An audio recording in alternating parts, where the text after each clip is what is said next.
let's go into number 9 here then, in that case. Number 9 is Cole Bishop.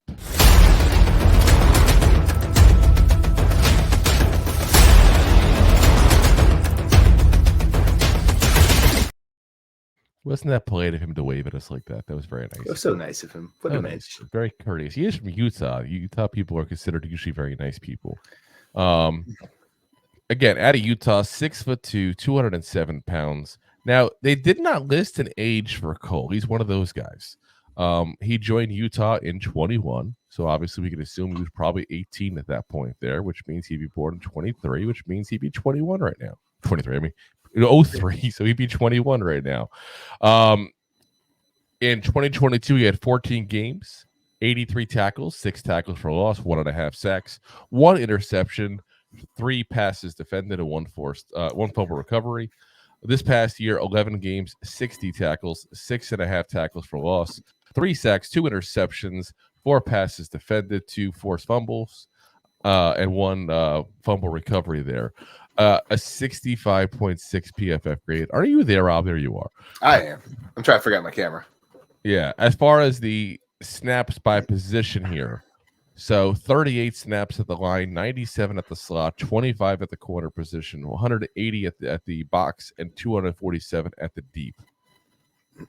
So again, a guy with a lot of versatility, and you're going to see that a lot with the guys that we talk about towards the end here, because I've talked about the having that, abilities to play wherever on the field.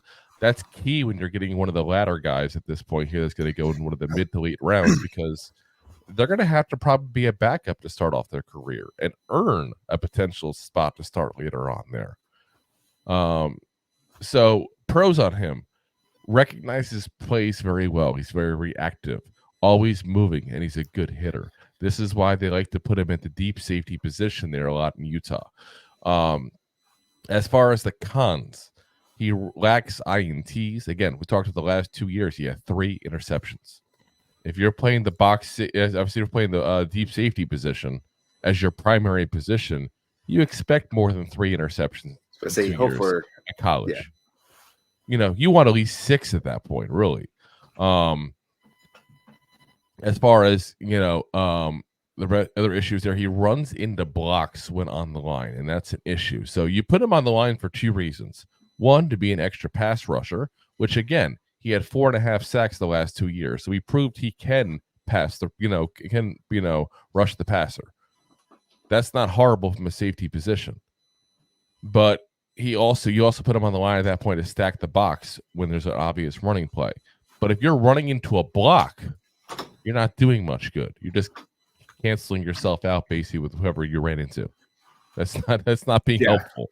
Your job is to not get blocked at that point. So again, things he needs to work on there. I think 3rd to 4th round is where he's going to end up going at that point there. I think people are going to like his versatility. They're going to like some of the raw talent. That's kind of going to be a kind of a theme of this group here. But raw talent they see on him and go, you know what?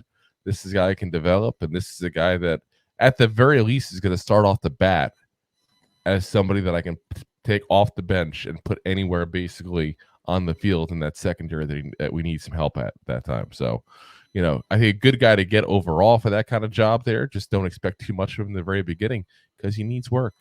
He's an unfinished product, basically. Yeah. He needs to go somewhere with a good secondary coach. Yeah. Well, I wonder who that could be. What if we someone who has that? Oh, yes. Next. Thanks for listening to Two Giant Goofballs, a New York Giants podcast.